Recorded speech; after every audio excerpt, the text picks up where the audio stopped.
Hey, it's Charles here from RCSA and I'm here to deliver another CEO update.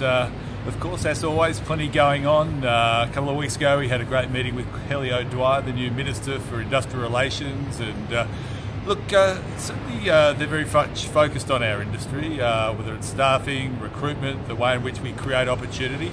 However, there's a few challenges there, of course. There's no question that the way in which the unions are operating and the misinformation they're putting out there is starting to certainly get quite influential. So we talked around a range of things. One of the key things we talked about, of course, would be the introduction of national licensing. Was it desirable? What could it look like? And look, let's face it, we're absolutely up for getting rid of the rogues and promoting the professionals. And if we did have to see the introduction of a licensing scheme nationally, we'd certainly want it to emulate what's been introduced in the UK. It's been operating for 12 years, known as the Gangmasters Licensing Scheme. That really requires labour hire firms and workforce contractors that supply into high-risk industries to get a licence, but it doesn't impose a whole heap of red tape on the, I guess, those sectors and segments of the market that are very low risk, and of course we know those primarily being professional contracting, white-collar temp, and of course in the health and medical space as well. We know, of course, our members are operating in the blue-collar space, are highly reputable, but the reality is there are probably a larger number of non-reputable operators there, clearly outside of our membership. We've talked about the WorkPack and Skeen appeal. Of course, Skeen and WorkPack continues to be a major issue. Good on WorkPack, great RCSA member who have gone out there and essentially gone a different road to appeal this decision, to argue that the payment of casual loading should offset any double dip entitlements to annual leave, personal leave and the otherwise. That involves a different worker, and where they're talking to them, where they're supporting them, and we thank Kelly O'Dwyer for standing up on behalf of employers and certainty. I don't think anybody can back in this idea that an employee that's receiving a casual loading should also be receiving other entitlements for permanent employment. So we're in there fighting, we're making sure they understand the value of our industry and making sure we can get certainty. We're continuing to talk to the opposition as well. Of course, it's a slightly different discussion there because of their relationship with the unions, but let it be said, we're not backing down and we're in there promoting the value of our industry.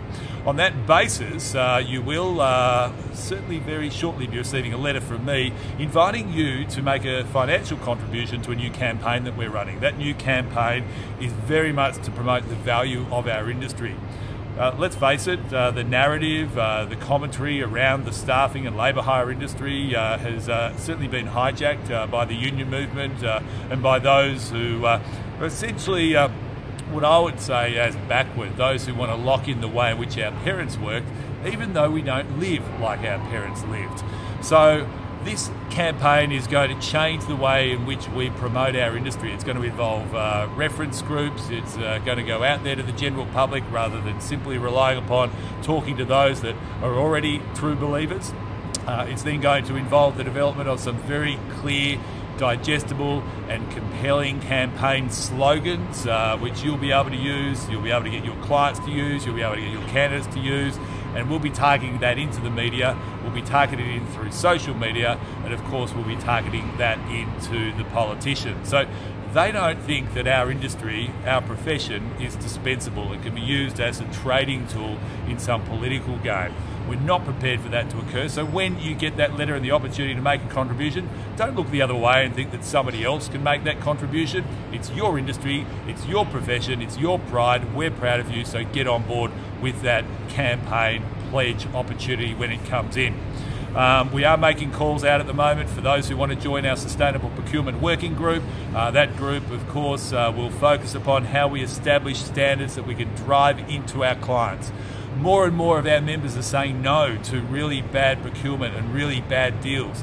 At the leaders' lunches I've been doing around the country, so many members are just saying, look, we're just saying no now, and I love it. There's only really one way to fundamentally change the way in which we get treated by clients, and that is you as a professional be prepared to say no and walk away.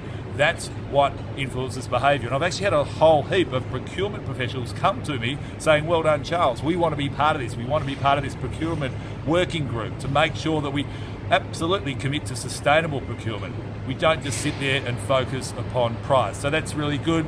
We've of course had our conference in Noosa. It was sold out, and we're pretty much just about to start the countdown of 12 months to the World Employment Conference on the Gold Coast. So if you haven't already marked it out in your diary, that being from the 30th of October to the 1st of November, please get it in there.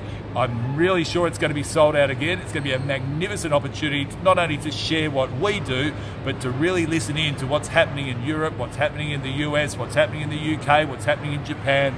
This is all about us truly leading in the world of work.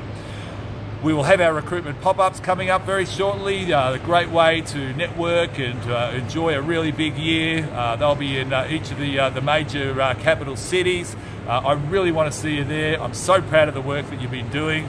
And finally, of course, you'll see Leighton Beachley pop up on your tables in the latest version of the brief. Thank you to our amazing Sarah Morgan for pulling that together. I think the third edition is probably one of the best, and again, it redefines how we look at ourselves. So that's a sign off from me. We're continuing to fight, we're continuing to promote, and really I ask you to get more proud. I want to get loud and proud, so when that opportunity to make a pledge and a contribution to the future branding of our industry comes your way, get on board. Otherwise, I love the way you work, and I'll see you very shortly.